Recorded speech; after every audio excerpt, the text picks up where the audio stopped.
Pokemon is a series that has a lot of replay value. With so many available Pokemon, it's possible to have a completely different team every time you play through your favourite games. And even now, with fan-made challenges like Nuzlocke, Randomizers and the Ribbon Master Challenge, people are still going back and replaying even the oldest titles in the series to this day. What many people don't know, however, is that these older games have a large amount of content that most players never get to see. Following the undeniable success of the original Game Boy games, Game Freak and Nintendo began using special events to prolong the lifespan of each generation. Spin-off games, hardware peripherals, and massive in-person promotions were used to add more content to the game, keeping players engaged between new releases. These kinds of events and promotions were especially prevalent in the early 2000s during the Game Boy and DS eras of Pokemon, and when the Wi-Fi system went online in Generation 4, players were also able to receive events anywhere in the world during limited time distributions. Now that these events are long since over, much of this content is no longer available to players. But luckily for us, many of these events were already built into the base game before release with the intent of unlocking it at a later time, meaning that with the right tools it's still possible to experience much of this otherwise lost content. In this video, I'm going to try and be as thorough as I can. While there were a lot of events that gave away regular Pokemon or ones with unusual moves, the main focus of this video will be on special events, exclusive items and rare Pokemon.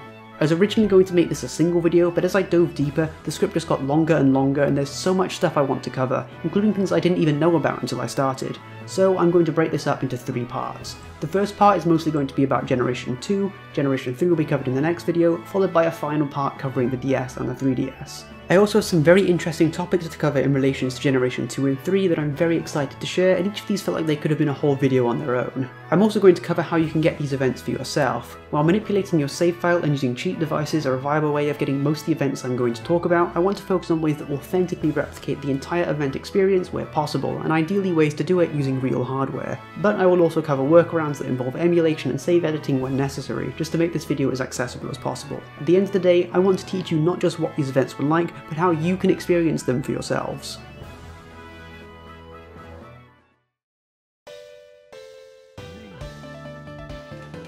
The term mystery gift was first coined in Generation 2, but the original mystery gift system was something completely different to the one we know today, as it was instead used for generating items between games and peripherals using infrared signals. These mystery gift functions still work if you have all the original hardware required, and you can even use this function on the Virtual Console. Before Generation 3, special events were either distributed by injecting them straight into the save file with special hardware, or by simply trading you the Pokemon using a regular game cartridge that had been filled with the event Pokemon. These distributions were carried out at special event locations and Pokemon centers such as the one in New York City. The digital and physical preservation of old events from this era is actually still ongoing to this day, as there are many hurdles involved. Firstly, many of these events required you to be somewhere in person and often during a very restrictive time window, ranging from week-long distribution campaigns to even events held for only a few hours on a single day, meaning there are only a finite number of these event Pokemon in existence. Not to mention some event Pokemon were won as prizes in competitions or lotteries, meaning an even smaller number of people got to have them. Secondly, getting the save file from a Game Boy or Game Boy Color cartridge isn't an easy feat and requires special hardware to do so.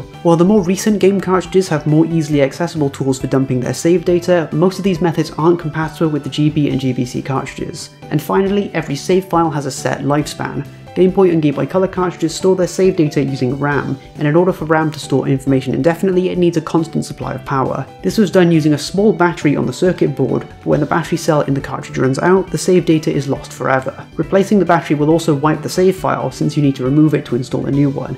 There are a few workarounds to this, namely using Pokemon Stadium or another copy of the game to store your Pokemon while changing the battery. You could also attempt to change the battery while the game is still running, but this one has a lot more risk involved and I wouldn't recommend it. All of these factors combined means that legitimate event Pokemon from this time period are very hard to find, but many of them have been successfully archived by hardcore fans, either by making copies of Pokemon legitimately received at these events, or in some cases even finding the original hardware used to distribute them.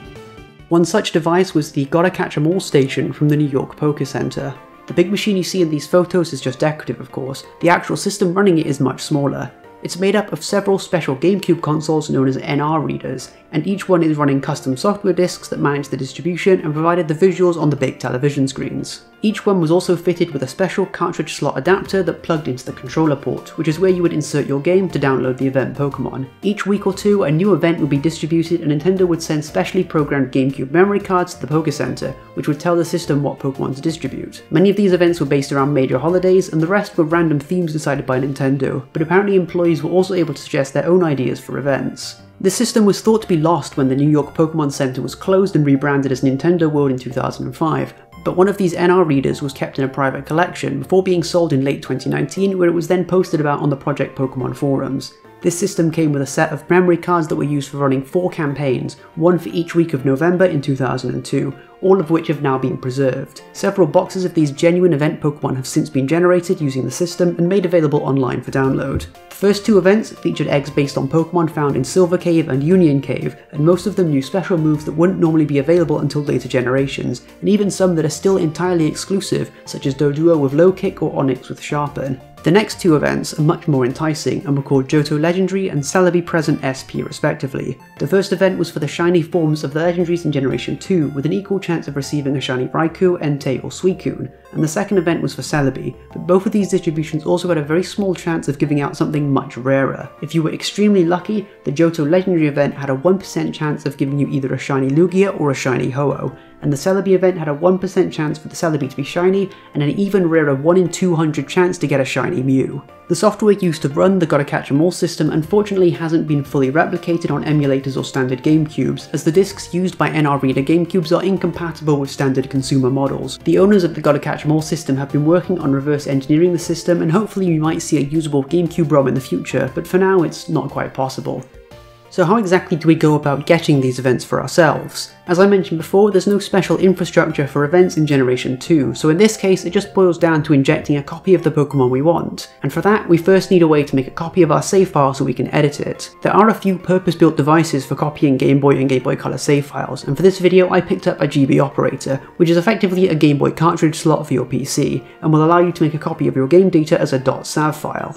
Next, in order to open this file, we need a piece of software called PKHex. If we download the save file containing the event Pokemon we want, we can open that in PKHex along with our main save file and simply drag and drop the ones we want into our game, then all that's left to do is save our file and inject it back into our cartridge. The only other event to mention in Generation 2 is the GS Ball, which allowed you to encounter Celebi in Pokemon Crystal, and the event to obtain this can also be triggered using PKHex. If you have a GameShark cheating device compatible with the Game Boy Color, there's also a few codes that can be used to activate the event directly. This event is also available in the Virtual Console version by default without the need for any special event distributions. And that's pretty much it for the Game Boy and Game Boy Color. As you can tell, the idea of mystery gifts and events was new in the world of video games at the time, and Game Freak was still finding their footing when it came to ideas for events. The only thing worth distributing in Generation 1 was Mew, but it was never intended to be given away. It was originally an internal prank by one of the developers, Shigeki Morimoto, but when players inevitably started finding Mew using glitches, Game Freak was concerned it would raise questions about their quality control and came up with the idea of officially distributing Mew to save face. And when it came to Generation 2, most distributions were simply shiny Pokemon, or Pokemon with unusual moves. The only in-game event was for Celebi in Pokemon Crystal. Speaking of Crystal, this is the part where I'm going to go off on a bit of a tangent for a while, and this is actually something I didn't even know about until I started researching this script. It turns out there was an incredibly advanced precursor to the Nintendo Wi-Fi connection being used exclusively in Japan all the way back in 2001. Using a special cable called the Game Boy Mobile Adapter, or Mobile Adapter GB as it directly translates, you could actually connect your Game Boy to a mobile phone and use the phone as a rudimentary dial-up modem for sending and receiving information in Pokemon Crystal via the mobile phone network. This service enabled a ton of features in Pokemon Crystal, such as a system for remotely battling and trading with your friends using your mobile phone numbers to connect with each other, a menu for downloading recordings of official tournament battles and re-watching them in Pokemon Stadium 2, a battle tower that updated itself using the teams of the best trainers that challenged it the day before, a monthly news broadcast with games that allowed you to win exclusive items, a constantly updating leaderboard for battle tower victories, Magikarp catch sizes and bug catching contest stores, which could even be narrowed down by postcode to see the scores in your local area, and perhaps the most impressive of all, a second trading system where you could deposit a Pokemon and request what you want in return, which would then be traded automatically with another player if a matching request was found. Keep in mind that all of this was 4 years before the Nintendo Wi-Fi connection was launched, and 5 years before Diamond and Pearl would use it to recreate many of these functions. The Mobile System GB was basically the ancestor to the GTS, internet-based mystery gifts, and even the Wi-Fi battle room from the Generation 4 Battle Tower. As well as requiring the usual mobile carrier charge, the system also charged a small fee when using it. Just like making a phone call or sending a text, you would be charged 10 yen each time you use certain trading or battle functions, which is about 6 pence or 7 cents when adjusted for inflation. The news machine would cost 100 yen to download the news each month, which would include quizzes and mini-games that could be used to win various prizes, such as the GS Ball, tickets that could be traded for odd eggs, and various special mail prints. This system was never used outside of Japan though, as it would have required Nintendo to partner with foreign phone carriers to expand the service, as well as producing new adapter cables to be compatible with a wider market. The use of mobile phones was also adopted very quickly in Japan, and by the early 2000s many phone connectors had already been standardized. The mobile adapter GB only needed 3 separate cable types to connect with the majority of Japanese phones on the market. Despite how relatively advanced this tech was for the time, it only sold around 80,000 units before the service was discontinued in December 2002, just shy of 3 years since the release of the adapter. It's believed to have underperformed because the catalogue of compatible games was small, and the only one making the most of the service was Pokemon Crystal. And, as a young target demographic for video games were less likely to have access to their own mobile phones or service plans, it meant less people who were able to actually use the service. Information on exactly how this system worked is a bit sparse due to the language barrier and relatively low amount of people who ever used it during its lifespan, but I did some digging and found that some people have been trying to replicate functions of the adapter. In my quest for knowledge, I was sent to an archived forum thread discussing emulation of the mobile adapter GB, and, well, code isn't my strong suit, so I had no idea what I was looking at. So instead, I decided to ask some experts and found my way into the Reverse Engineering Open Network Discord server, which is dedicated to the topic of dissecting and recreating the functions of the mobile adapter. As it turns out, both the trading corner and the odd egg distribution have been replicated, and in theory there's enough documentation to rebuild almost everything else, although much of it is still being worked on and isn't really ready for public use. They also have the framework for distributing the GS Ball using the Pokemon News system as it was originally done, but recreating the distribution with 100% accuracy is a different story entirely, because there is still some key information missing about this event. From what is currently known, the news broadcast for the GS Ball featured an NPC called Chieko, believed to be Kurt's granddaughter from the future, who would give you the GS Ball if you play a game with her and answer several quiz questions correctly. While it's currently known what the minigame was like and what kind of questions were asked during the different GS Ball distributions, there's no record of what dialogue Chieko might have had, as well as no visuals of Chieko or any of the UI used in this interaction, meaning that unless some ancient files from the original server, a save file containing the downloaded news broadcast, or a video recording of this event are suddenly found, there's no way of recreating it with complete accuracy. But at its core, it's still possible to trigger this event using the mobile adapter, provided you have a custom host server to connect with. While it's undoubtedly easier for the average person to just use a GameShark or PK Hex for their GS Balls, it's nice to know that old tech like this is still being preserved and experimented with. And, just like the old memory cards from the New York Poker Center, maybe with enough time and a little bit of luck, some vital information will suddenly appear out of nowhere to help complete these missing events once more. I'd like to thank Sadistic Mystic for pointing me in the right direction to research this topic, and a special thanks to Darkshade, Befero, Ryuzak, Shinomi, and everyone else in the Rion Discord server for compiling and preserving all of this information, as well as for fact-checking this part of the video. As there's already so little information out there about the old Mobile System GB, I wanted to be 100% certain that I wasn't accidentally spreading misinformation, so I greatly appreciate their help with making this video possible.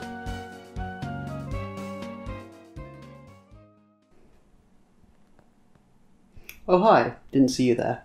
I was just catching up on some light reading. I'd like to take this moment to thank you all for watching my last video. I genuinely appreciate the support and feedback I've received on it, and I'd like to go over some of those right now. Reggie Ultima says, very nicely done on the video. Thank you. The bit about Gen 2 kinetics was wonderful. However, it seems you've missed one available method, Omega Ruby and Alpha Sapphire chain fishing. Aura's chain fishing works exactly as it does in X and Y, but there are a few different Pokemon available. This would result in the following Pokemon being moved down to the chain fishing tier. Excellent video, and I'm excited to see the next one. Thank you for the feedback, and yes, you are very much correct. I entirely forgot about Omega Ruby and Alpha Sapphire chain fishing. I'm just going to be completely honest about that. So yep, that's right, Feebas and Milotic get a significant boost from the SOS tier down to the chain fishing tier, and Whalmer gets a slight adjustment from being in the Dynamax lair.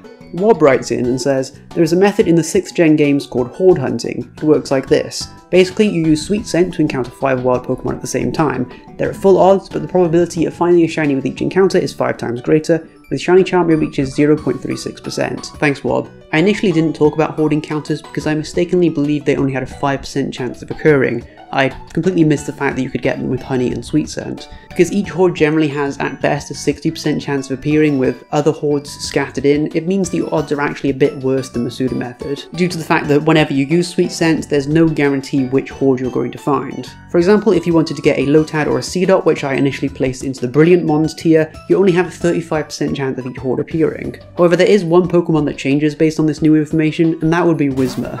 Whismur has a 100% encounter rate in the Whispering Cave, and it's the only Pokemon with a 100% encounter rate which isn't already somewhere higher on the tier list, which means I now need to make an extra slot on the tier list which is just for Whismur.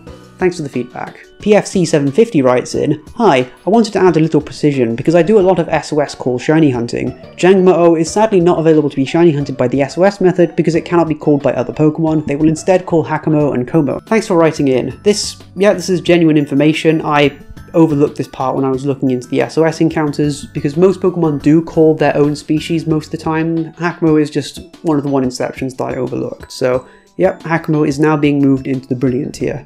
Connor6284 writes in, "Absolutely loved your video." Thanks, Connor. "I only have one slight issue. Unknown and Spiritomb cannot be found via normal outbreaks, and instead are only found in massive mass outbreaks. Other than that small detail, the video was fantastic." Yep, this is another oversight on my part. I completely missed the fact that these were only available in massive mass outbreaks, so these ones are also getting shuffled on the tier list. Thanks for the comment. Primer Blissey writes in, and I actually really like this guy. He does very good RNG tutorial videos if you're interested in that kind of thing. This Jirachi right here, I actually RNG'd on the Pokemon Channel GameCube game, and I did it using a method that I learned from Primer Blissey's channel. It's a very thorough tutorial, and I can highly recommend using it. Interesting video, but there are a few issues. First, you calc everything based on odds as if there is always the fastest method based on higher odds, but it doesn't always work out that way. You pretty much ignored the time component. Like Dynamax adventures, when you aim for a specific target legend, are not really going to be any faster than hunting wild Pokemon. Like breeding in Generation 2 gives a higher chance of shiny, but it's unbelievably slow, to the point where it's not what I would say is fast. You also, I don't think, mentioned Friend Safari, what has a very high odds in X and Y. Thanks for the feedback on this. I specifically didn't mention the time component because it wasn't really the focus of the video. I was more interested in the relative rarity of each individual encounter method, so for example, if you did each of these methods once and found a shiny from it, this would tell you what their relative rarity is. I also mentioned it a little bit at the end of the video when talking about the Masuda method because I promoted that as one of the best methods of shiny hunting given the time factor. I also didn't talk about the Friend Safari because the odds are slightly worse than the Masuda method. Factoring in the shiny charm, your shiny odds in the Friend Safari are about 7 times higher than normal, whereas Masuda method is 8 times higher. There's also no way of controlling what you find in the Friend Safari. While each individual Friend Safari only has 2 or 3 available Pokemon, you still have to run around in the wild, and it's basically a coin flip or a 1 in 3 chance of finding the one you want. Which means that while the odds are 7 times higher, they're also being diluted if you want to hunt for a specific Pokemon. If you don't mind which shiny you find and you're fine with anything in that Friend Safari, then it's a great method of shiny hunting though, since it is a little bit faster than hatching eggs. Okay, let's go for one more comment. Glank writes in, quote, "White boy, LOL, American. I know this will confuse you and you will try to reject this fact at first, but you aren't white. You are actually Jewish. Americans, you've reason to believe you're white. And what the fuck am I reading? Just in case it wasn't painfully obvious to everyone else who's been listening, I'm British. What the fuck are you talking about? I'm sorry to hear about what's going on in your life right now, Glank. I don't know what it is, but clearly there's something. Okay, I think I know where this comes from. Shortly after I uploaded this video, I realised my channel description was blank because I'd never really used it, and because I couldn't really think of anything at the time, I just filled in just a white boy with a little bit of swag trying to make it in this quirked up world. I didn't really put any thought into it. It was just like the dumbest thing I could think of at the time, and clearly someone had a problem with this. So I'm sorry. I don't know what I genuinely don't know what to tell you. I don't know how to respond to this. This is genuinely the most insane comment I've ever read. Thank you. Am I done with this? I think so. That's everything. This light is like I'm sweating under this.